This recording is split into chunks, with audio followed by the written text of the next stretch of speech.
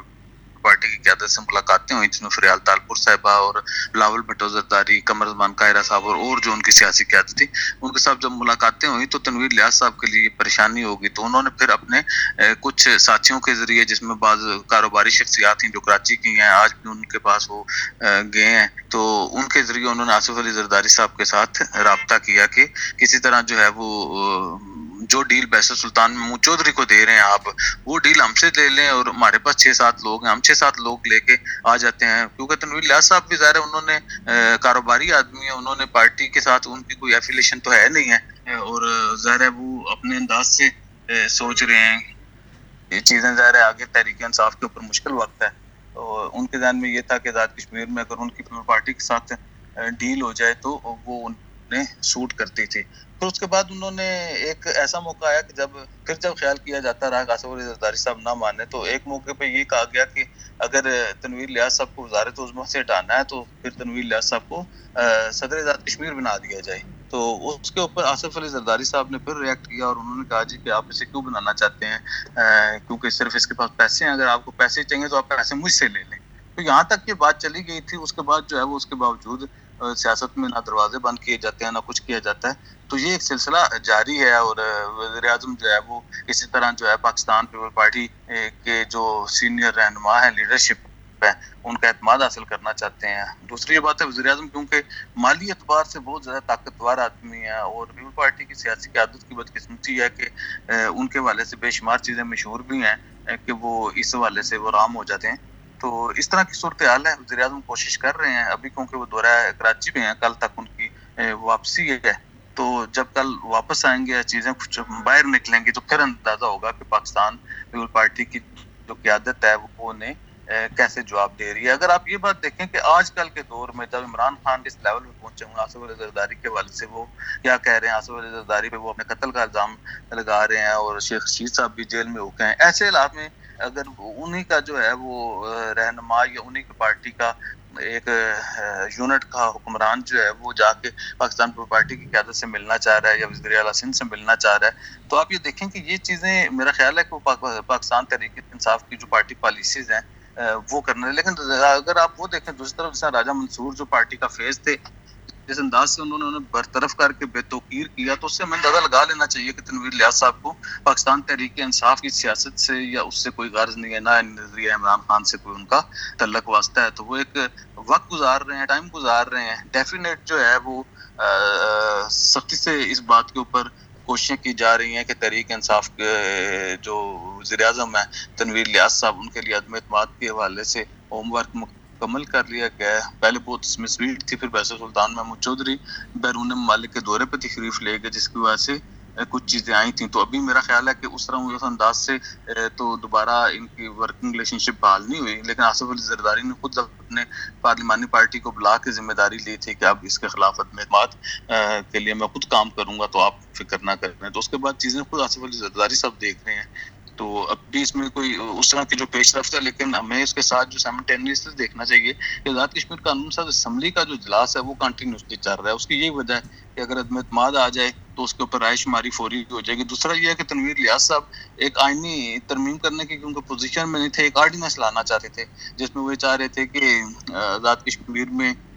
اگر کوئی بندہ پارٹی پالیسی کی وائلیشن کرے تو وہ نائل ہو جائے. تو وہ آرڈیننس نہ لانے دینے کے لیے یہ کیونکہ ڈیورنگ سیشن جو ہے وہ آرڈیننس نہیں لایا جا سکا. تو ایک اطلاع یہ بھی ہے کہ اس وجہ سے یہ مسلسل اسمبلی کا اجلاس چل رہا ہے. اور آپ یہ دیکھیں کافی عرصے سے یہ اجلاس چل رہا ہے، اور جیسا اجلاس مؤخر ہوتا ہے ایک نئی جو ہے وہ